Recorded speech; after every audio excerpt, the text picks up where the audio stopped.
pessoal, aqui é o professor Israel Seric e nessa nossa videoaula nós estaremos dando continuidade às nossas temáticas relacionadas à disciplina Currículos e Programas. E na nossa videoaula anterior, nós começamos a discutir sobre o currículo na legislação educacional.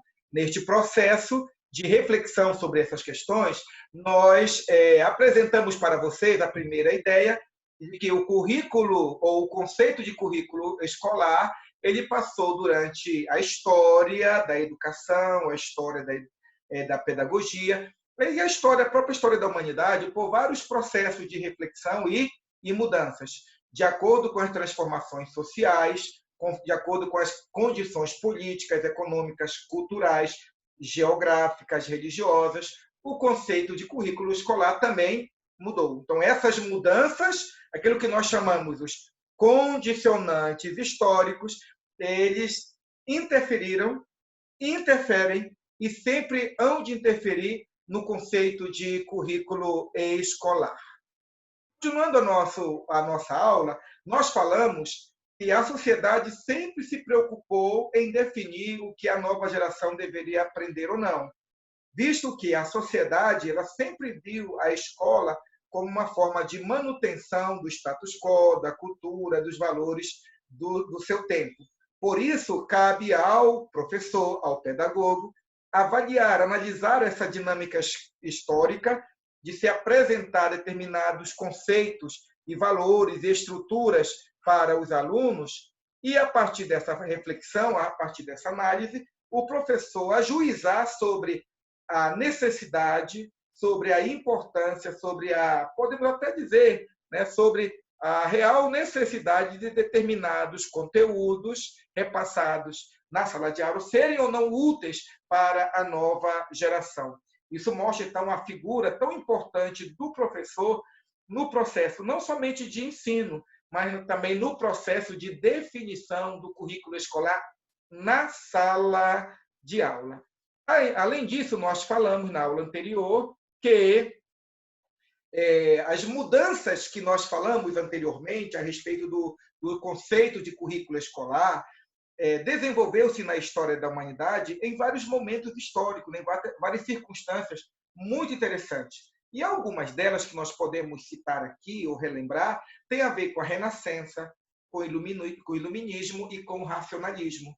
Esses três grandes movimentos na história da humanidade fez com que muitos teóricos, muitos filósofos, muitos pensadores olhassem o sistema escolar de uma nova forma, uma nova perspectiva, visto que, anteriormente, o sistema religioso ele estava imbricado com o sistema educacional e utilizava desse sistema educacional para propalar, para ensinar, para confirmar, para ideologizar as pessoas a partir da vertente teológica. Vamos lembrar que dentro desse período, a Igreja Católica, durante muito tempo, séculos e séculos, certo? Pelo menos em torno de 11 séculos, podemos assim dizer, efetivamente teve o poder de mando e utilizou o sistema educacional para transmitir os seus valores. E isso foi, podemos assim dizer, tudo de bom e tudo de complexo e ruim que a humanidade poderia experimentar nesse lapso histórico. Além disso, nós podemos também lembrar que, no que toca à questão do currículo, Moreira e Silva vai dizer que ele é considerado um artefato social e cultural, visto que é a própria sociedade que constrói o currículo, selecionando os elementos, certo? E ele contribui para a formação da identidade dos indivíduos.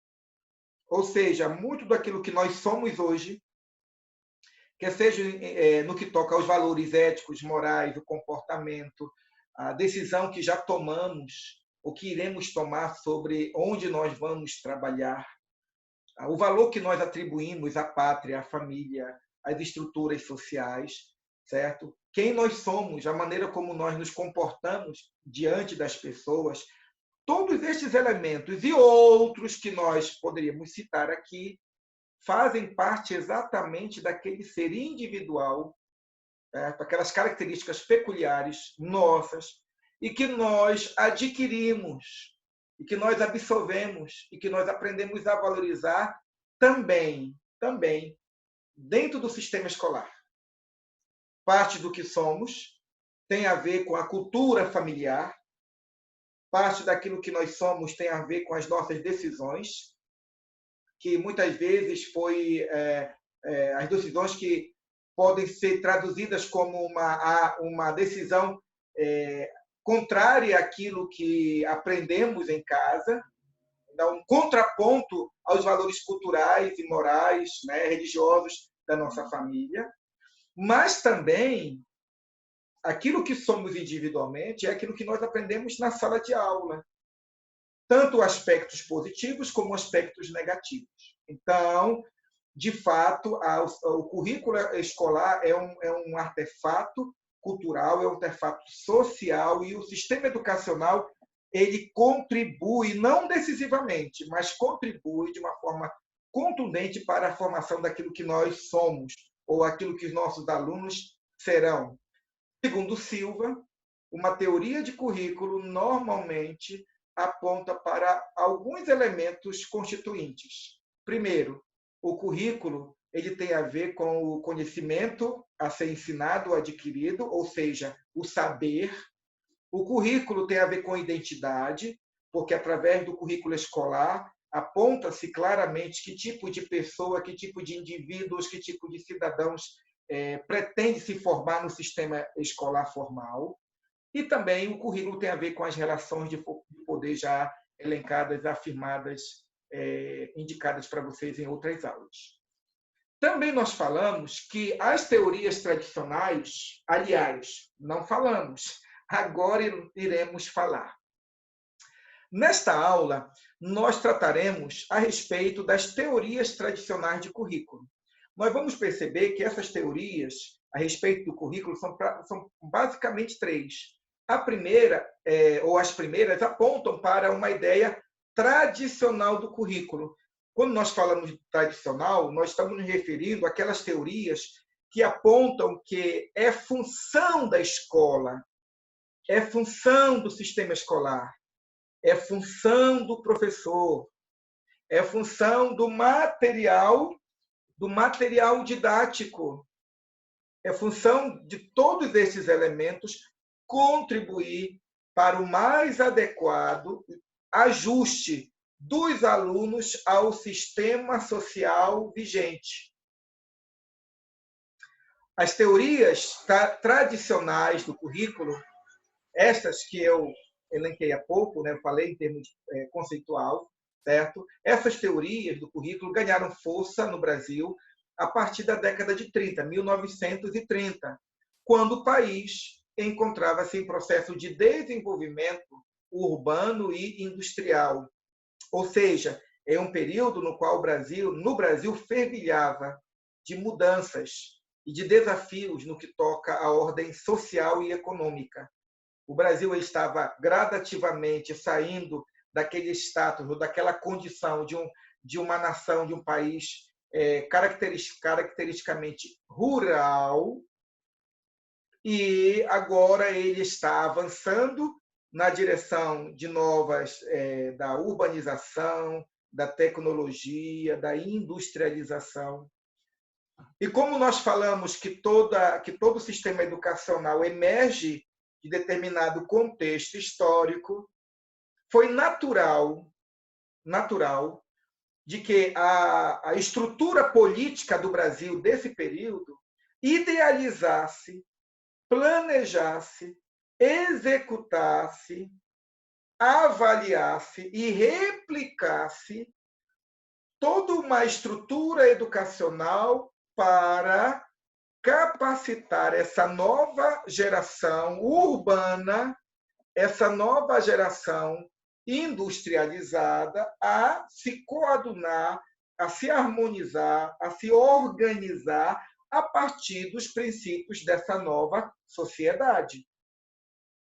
Deixa-se de lado os valores tradicionais relacionados a uma sociedade rural, ou de pequenas cidades, e agora projeta-se o novo sistema educacional no qual aqueles que vão para a sala de aula, as crianças que vão aprender a matemática, o português, a geografia e outras áreas do conhecimento humano, vão aprender essas áreas do conhecimento humano com o objetivo de se qualificarem e se prepararem para essa nova realidade de uma sociedade urbana e industrializada.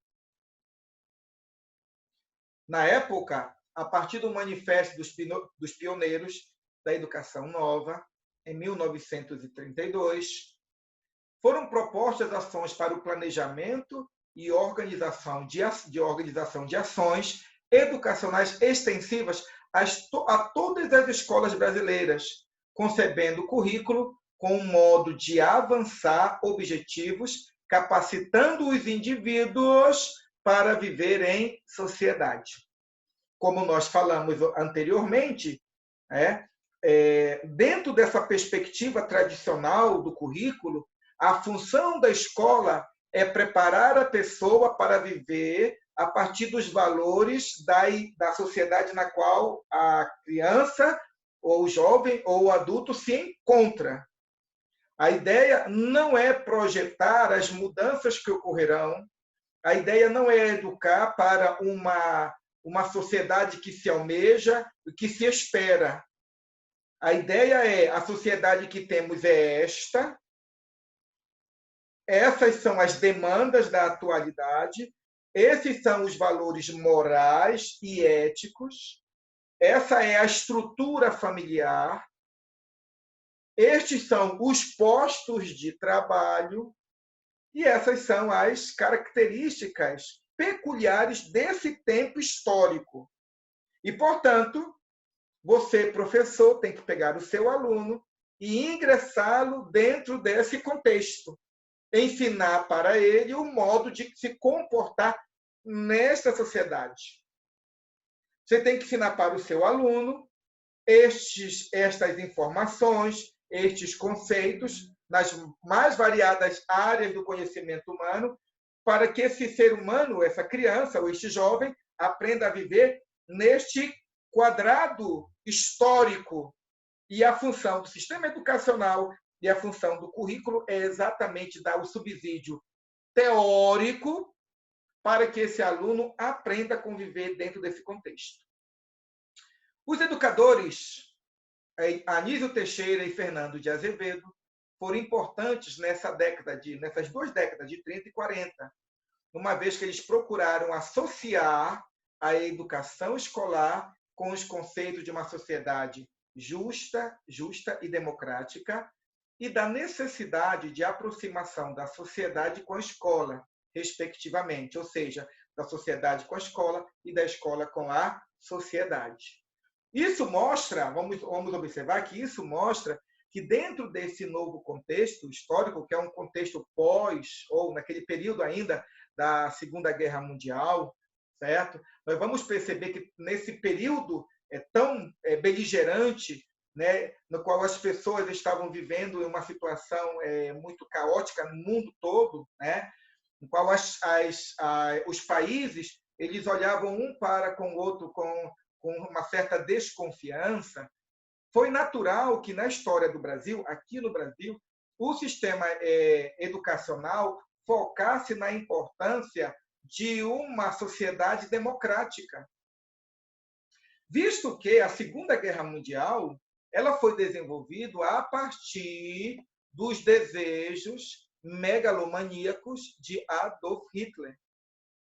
Visto que antes da Segunda Guerra, a Primeira Guerra já havia produzido cortes profundos nas sociedades humanas. A história da humanidade a história recente naquele período, era a história de pessoas que planejavam uma estrutura social e política de dominação sobre vários outros povos, sobre várias outras nações. Dentro desse contexto macro, educadores no Brasil entenderam que o sistema educacional deveria estar voltado e focado para os conceitos de justiça e de democracia. E que competia ao sistema educacional apontar isso para as crianças e para os jovens. Já na década de 60, nós temos um novo momento. A década de 60 ela foi marcada por inúmeros movimentos de contestação social, sobretudo na sociedade norte-americana, com as ações antirracistas, de defesa dos direitos dos negros, das mulheres, dos homossexuais, entre outras manifestações de rock e do movimento hippie. Então, enquanto na década de 30 e 40, nós identificamos uma teoria de currículo voltado para a manutenção da sociedade, para valores mais tradicionais da sociedade, para valores relacionados à reprodução do sistema social vigente, na década de 60, no mundo todo, e em específico, conforme o texto, em específico nos Estados Unidos, um novo movimento se faz presente. A população começa a questionar os valores éticos e morais da própria sociedade. Esse questionamento individual e depois em pequenos grupos se torna um movimento coletivo, visto que todos nós conhecemos, por exemplo, o movimento hippie, o qual é como uma forma de afronta contra o sistema capitalista, o sistema relacionado ao consumo excessivo, ao dinheiro, à ganância. Muitos jovens idealizaram utopicamente uma vida despojada desses valores. Esses jovens, eles foram identificados como movimento hippie, né? E eles fizeram um contraponto a todo um processo de dominação capitalista, de exploração do capitalismo, tanto na sociedade local, como a exploração do capitalismo enquanto sistema econômico, que está para além da estrutura e do espaço geográfico de um país, mas que se torna mecanismo para a exploração de outros países. Então, toda essa estrutura ela começou a ser questionada. Como nós falamos que o currículo ele emerge de contextos econômicos, sociais, políticos, que a teoria do currículo é um construto histórico que sofre a influência dos movimentos da história, foi natural que esses movimentos antirracistas, esses movimentos hippies e outros movimentos que defenderam minorias, que essa mobilização social também ela gradativamente ela fosse interferindo no processo de escolha de assuntos a serem ensinados em sala de aula, que gradativamente fosse influenciado também no comportamento do professor perante os seus alunos, debatendo assuntos que anteriormente eram assuntos que não poderiam ser nem ser nomeados, questões que não poderiam ser nem debatidas em sala de aula, certo? Então, esses assuntos que não faziam parte do currículo formal começaram a fazer parte daquele currículo que se apresenta no dia a dia dos alunos. E esse currículo apresentado a ser debatido, ora era trazido pelos alunos, ora esses assuntos ou estes currículos eram apresentados pelos próprios professores, que estavam plenos de consciência de que era preciso um novo sistema educacional, uma nova teoria de currículo e um novo currículo a ser ensinado, porque o momento histórico já era diferente. Essas minorias elas já não estavam no ostracismo, essas minorias já não estavam no anonimato, essas minorias estavam empoderadas, essas minorias elas viam os seus direitos legais, constitucionais, presentes nos documentos oficiais, e elas se viam no direito de defender esses direitos, de apresentar esses direitos perante a sociedade, para, pelo menos a princípio, constranger a sociedade, dizendo que os direitos que eles estavam defendendo eram direitos que estavam já claramente expostos na Constituição ou outros documentos oficiais da sociedade. Todo este movimento também mobilizou o sistema educacional, mobilizou as estruturas educacionais, mobilizou os documentos educacionais, mobilizou o professor, que mobilizou a sala de aula, que mobilizou os alunos. E se hoje, observem, se hoje questões relacionadas hoje ao racismo, questões relacionadas à homofobia, questões relacionadas à nossa percepção da exploração do capital a determinados países.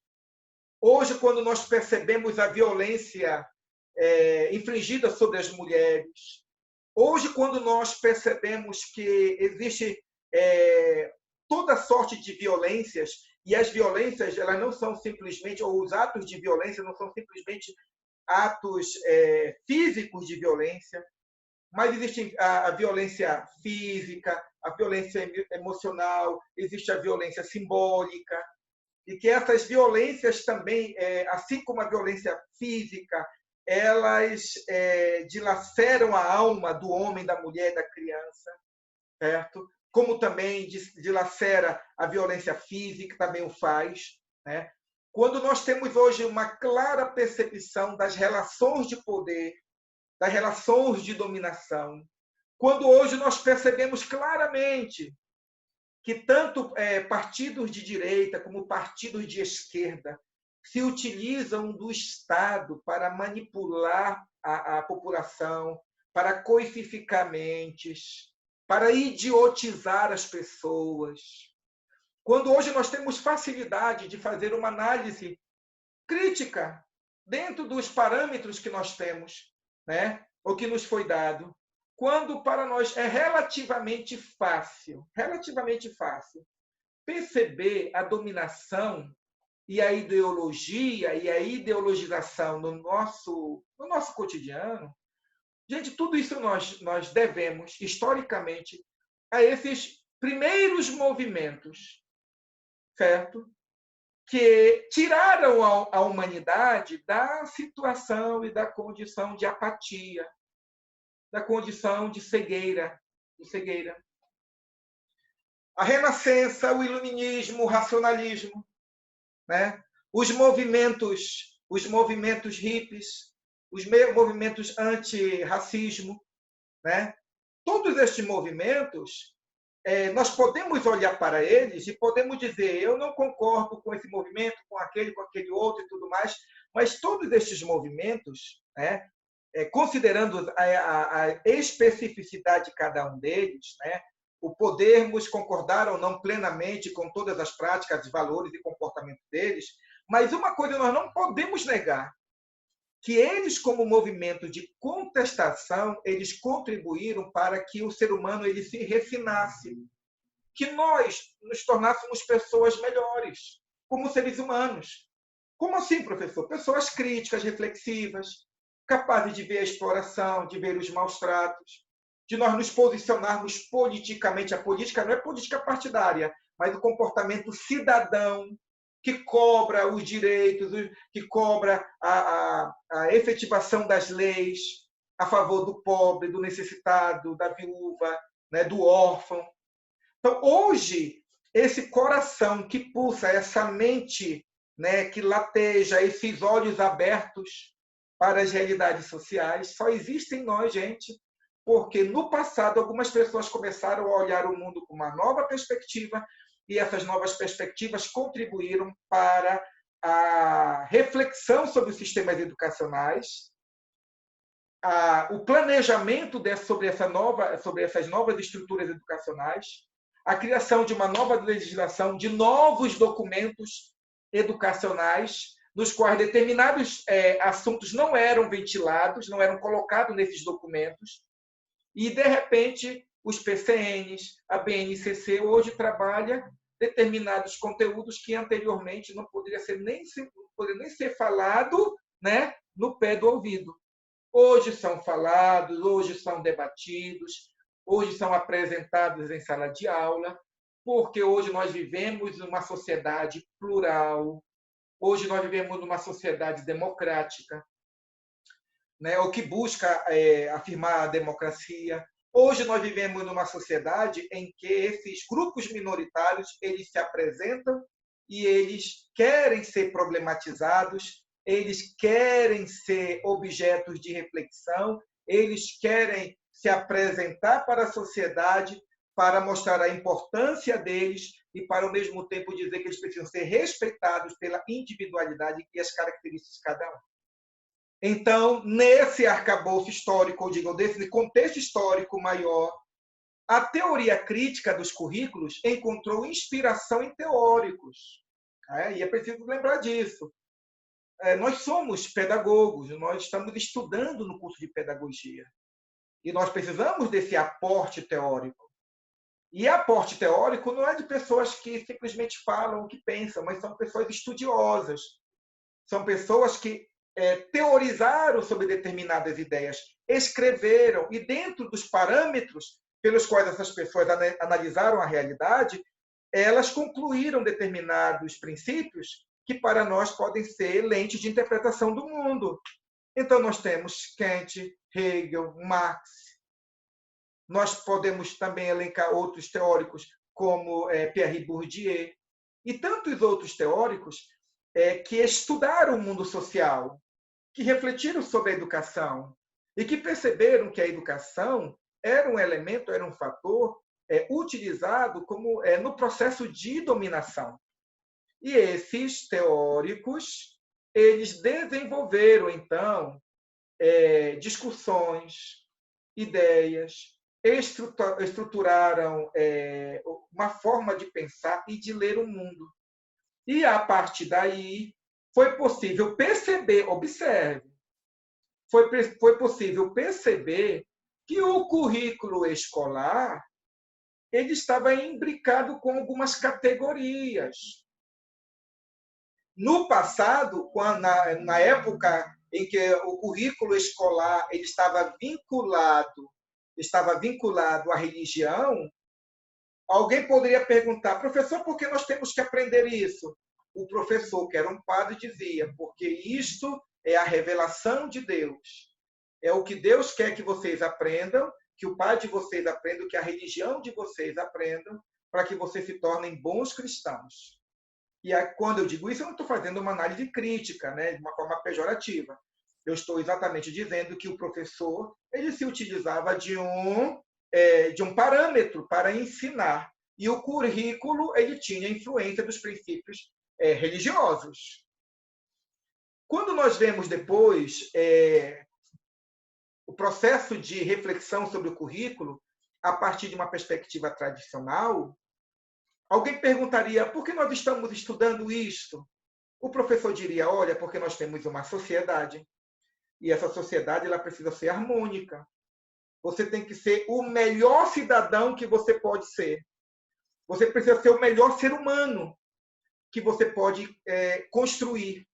E a minha função aqui como professor, a função da escola é preparar você para viver em sociedade, dentro dos parâmetros e valores que hoje você vê no seu dia a dia, em casa, na igreja, na praça e assim por diante. Como reflexo do desenvolvimento histórico, a teoria crítica do currículo, a partir de Hegel, Marx, Kant e tantos outros teóricos, vão mostrar, né, que o currículo ele está imbricado com alguns parâmetros. A classe social, o poder político, o poder econômico, o poder social. Que o currículo também está imbricado, está relacionado com a cultura, porque, de acordo com o ambiente no qual a aula é ministrada, o sistema educacional é construído, é organizado, a cultura interfere diretamente dentro da elaboração e estruturação desse sistema. Existe um processo ideológico que conduz o planejamento, a execução, a avaliação e a replicação desses valores ou desse processo educativo. E essa ideologia que eu digo, vamos lembrar, tem os dois aspectos. a ideologia enquanto conjunto de ideias, a ideologia como sistema de crença, uma perspectiva a respeito do mundo ou das coisas, e a ideologia enquanto um conjunto de pensamentos bem estruturados que tem como finalidade, nessa estruturação, ocultar a realidade, idiotizar as pessoas, coisificamente. Então, a teoria crítica vai mostrar que o currículo tem esses dois parâmetros. Através dos currículos, nós aprendemos os valores da sociedade, a cosmovisão dos grupos, mas também através do currículo, realidades são ocultas, verdades são escanteadas, princípios históricos são ignorados, assuntos são silenciados, porque pessoas ou instituições não desejam que aqueles assuntos sejam trabalhados em sala de aula. Depois nós vimos também, ou podemos assim dizer, digo, que essa questão curricular também, pela teoria crítica dos currículos, também tem a ver com hegemonia. E hegemonia significa, gente, o poder totalizante de um grupo, que pode ser um grupo político, pode ser um grupo filosófico, um grupo social, pode ser um grupo religioso, né? Pode ser um grupo ideológico. Então, quando um grupo de pessoas consegue dominar a sociedade, e quando esse grupo se utiliza da educação, da religião, da política, das comunidades de bairros, para transmitir as suas ideias, sorrateiramente, ideologicamente, quando ele faz isso, ele pode chegar àquilo que sociologicamente nós afirmamos, que é o poder hegemônico, que é um poder quase totalizante na sociedade, de governos sobre todos.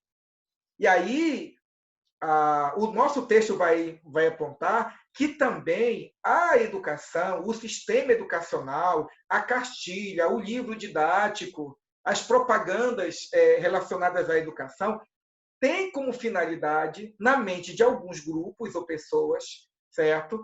Fazer com que esse poder que está incipiente na sociedade vá gradativamente tendo mais força, mais influência, até chegar ao ponto que determinado grupo de pessoas e ideologia se torne o único poder na sociedade. Por isso, a importância da teoria crítica do currículo se justifica exatamente nesse aspecto, entre os outros. Porque a teoria crítica ela abre os nossos olhos, nós, professores, e abre os olhos dos nossos alunos para perceberem e para percebermos as relações de poder. E depois diz que a teoria do currículo tem a ver com o Estado. Sim, porque o Estado é a estrutura administrativa, jurídica, política, que gerencia a sociedade. E o Estado ele tem interesse pelo sistema educacional, porque o Estado, nesse caso, eu me refiro ao Estado, apontando a pessoa que está exercendo o poder político, também tem interesse de se manter no poder, de ainda se desenvolver uma relação de poder, de permanência nas relações de poder, de domínio e de manutenção da sociedade por tudo aquilo que as pessoas desejam fazer em relação aos seus projetos particulares, em relação à sua ideologia dentro do ambiente social. Essa é a nossa segunda aula. Nós estamos ainda desenvolvendo as teorias relacionadas ao currículo, e na nossa outra videoaula nós daremos continuidade a esse texto, dizendo, como nós falamos anteriormente, que esse é um texto denso, é um assunto denso, que demanda de nós a compreensão sobre ele. Então, na nossa próxima videoaula, nós estaremos dando continuidade à reflexão sobre esses tópicos. Até a próxima aula, gente! Até mais!